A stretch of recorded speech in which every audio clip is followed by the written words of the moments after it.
kelompok 2 hari ini melakukan praktikum bioteknologi tentang pembuatan tempe dari kacang tanah.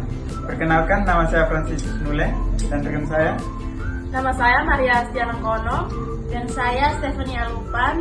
Dan saya Alexandra Jeniasuri. Dan saya Akulina Abu. Dan saya Marviana Gengarhun. Selanjutnya mari kita simak bersama cara pembuatan tempe dari kacang tanah. Bahan-bahan yang dibutuhkan yaitu 50 gram atau setengah kilo kacang tanah, kemudian 1 botol air putih,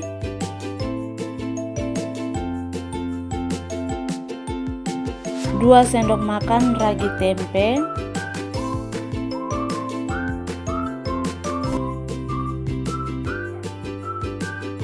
lalu plastik yang sudah dilubangi kecil-kecil. Teman-teman juga bisa menggunakan daun pisang sebagai pembungkusnya. Langkah yang pertama, kacang tanah dicuci terlebih dahulu.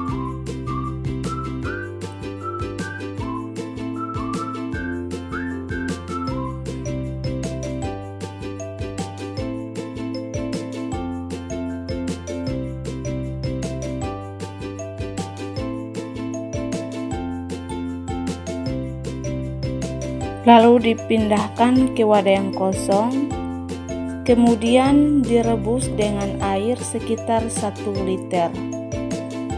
Proses perebusan ini berfungsi untuk menghilangkan bau langu pada kacang tanah, memperoleh tekstur kacang yang empuk. Selain itu, proses ini juga berfungsi sebagai proses hidrasi, yaitu agar kacang tanah dapat menyerap air sebanyak mungkin.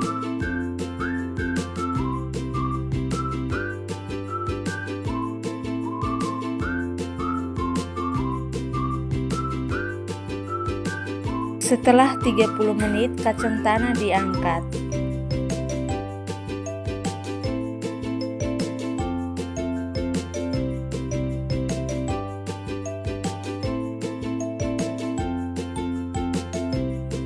Kemudian dibilas dengan air dingin.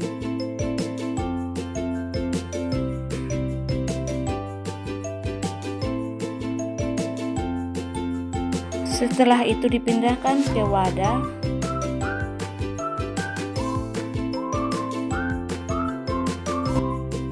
Kemudian direndam selama 24 jam. Proses perendaman ini ditujukan untuk hidrasi kacang tanah dan membiarkan terjadinya fermentasi asam laktat secara alami agar diperoleh keasaman yang dibutuhkan untuk pertumbuhan fungi atau jamurnya. Fermentasi ini ternyata juga bermanfaat untuk meningkatkan nilai gizi dan menghilangkan bakteri-bakteri beracun. Nah, ini adalah hasil fermentasi selama 24 jam. Sudah muncul bau asam dan berbuih seperti ini, itu tandanya fermentasi asam laktat sudah terjadi. Setelah itu, kacang tanah dicuci kembali. Proses pencucian ini dilakukan untuk menghilangkan kotoran dan mungkin dibentuk oleh bakteri-bakteri asam laktat dan agar kacang tanah tidak terlalu asam. Kemudian kacang tanah dikupas seperti ini. Setelah dikupas, kacang tanah ini dicuci lagi sampai bersih.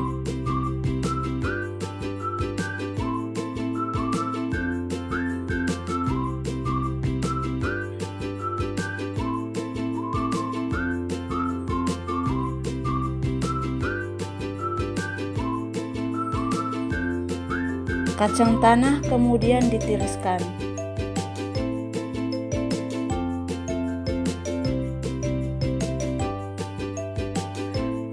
Setelah ditiriskan, tambahkan 2 sendok makan ragi tempe,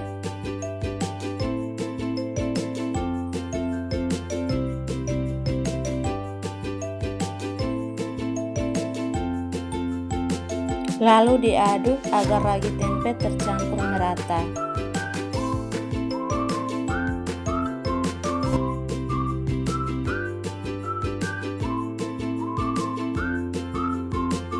Setelah ragi tempe tercampur merata, dibungkus dengan plastik yang sudah dilubangi. Jangan lupa jika teman-teman menggunakan menggunakan daun pisang, diberi lubang juga, bisa menggunakan tusuk sate atau garpu.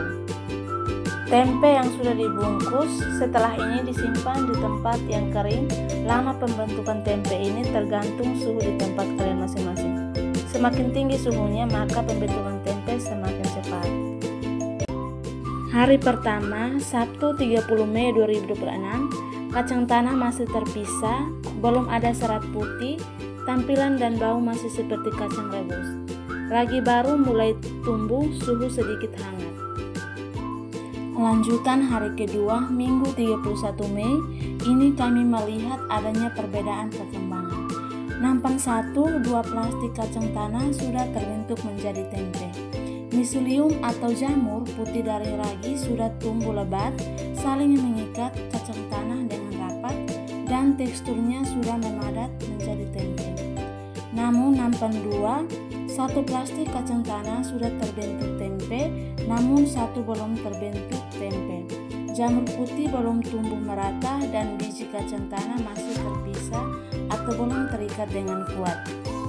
Pengamatan ini akan terus kami lanjutkan hingga hari ketiga besok untuk melihat perkembangan selanjutnya. Lanjutan hari ketiga atau hari terakhir, Senin 1 Juni 2026. Seluruh permukaan tertutup serat putih tebal dan padat. Kacang sudah menyatu sempurna menjadi balok tempe. Bau khas tempe sangat kuat, tekstur keras dan kokoh. Suhu mulai turun, tanda fermentasi selesai dan siap dikonsumsi.